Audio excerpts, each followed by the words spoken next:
हम भोजपुरी गायक सुनील उर्फ सिंटू यादव एक बार फिर से वही अंदाज में आप लोगन खातिर ये ठेस समाजवादी गीत लेके आवतारी। अपने नेता श्री अखिलेश यादव खातिर हम समर्पित बानी। आपो लोग जानतानी जबले जियब तबले गाई भैया। आई जवन शासन हमारे देश में चलता, जे बैठल बा गद्दी पे जैसे चलावता, इनके जवाब देवे खातिर उत्तर प्रदेश का जनता कौने तैयारी में बैठल बा, कैसे बैठल बा, ये गीत के माध्यम से आप लोग के बताई। भैया सुनी जा कैसे जनता पूरा मूड बना ले बा इनके खातिर। अइलो जब से शासन में जनता तब से रोता, अरे रोता पूरा। अरे छीन गईल रोजगार कार महंगाई रोज होता, रोज बढ़ता रोज।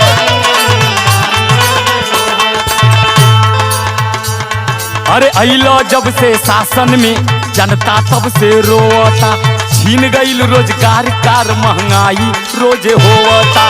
22 में अब होई विदाई लौट के अइबा का हो, 22 में अब होई विदाई लौट के अइबा का हो। भैया जनता का ना ये बाबा ना हो, यूपी में अब ना हो।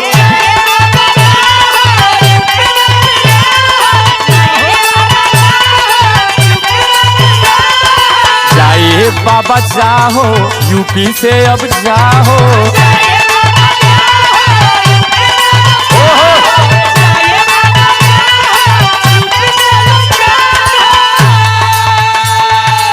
जनता का ना बाबा अब ना, बहुत चला भैला अब जा। आ कहाँ जाए के जनता संकेत करत कि जा, लेकिन कहाँ जइया। जनता अब की भेजी बहरे बैठल बाटे हाथ में, एगो हठ लगा के बैठल है भैया। जनता अब की भेजी बहरे बैठल बाटे हठ में, कुदरी सरंगी लिहाए बाबा जाके बजइहा मठ में।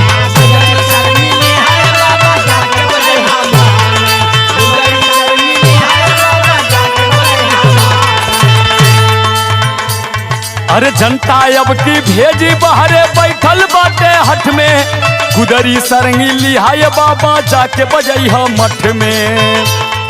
सबके चोर बनवला बाबा अपने बनला साहो, सबके चोर बनवला बाबा अपने बनला साहो। जाए बाबा जाओ, यूपी से अब जाओ।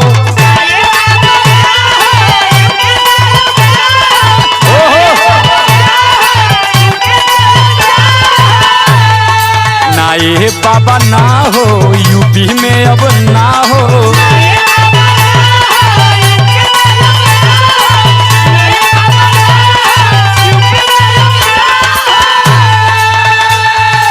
जात जात उत्तर प्रदेश का जनता संकेत करत कि जात तो हवा लेकिन अकेल मत जइया।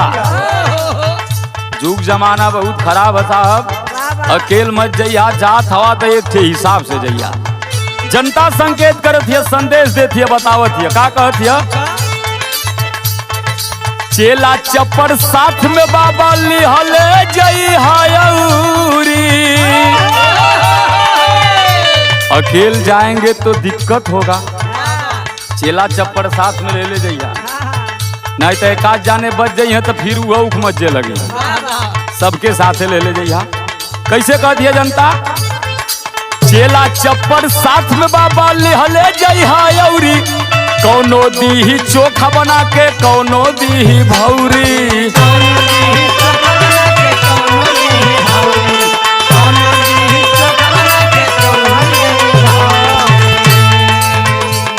अरे चेला चप्पर साथ में बाबा लिहले जई हायौरी, कौनो दीही चोखा बना के कौनो दीही भौरी। अरे 5 साल तक लूट के खैला बैठ के खैबा का हो, 5 साल तक लूट के खैला बैठ के खैबा का हो। जाए बाबा जाओ, यूपी से अब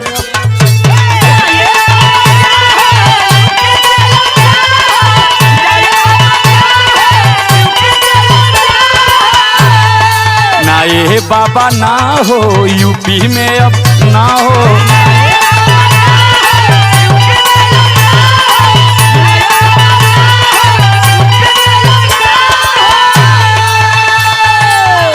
उत्तर प्रदेश का जनता यही मूड में ना एठे और मूड बना ले अब जैता हवा तो एठे हिसाब से जा साहब।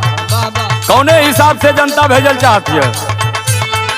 जनता पूरा मूड बना के कैले बा तैयारी, सीधा पानी दे के विदाई करी अब की बारी। सीधा पानी दे के विदाई करी अब की बारी, सीधा पानी दे के विदाई करी अब की बारी। जनता पूरा मूड बना के कैले बा तैयारी, सीधा पानी दे के विदाई करी अब की बारी।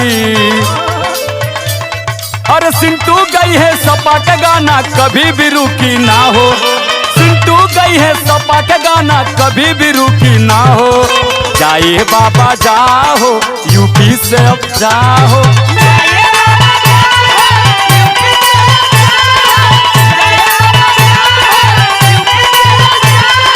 ना ये बाबा ना हो यूपी में अब ना हो।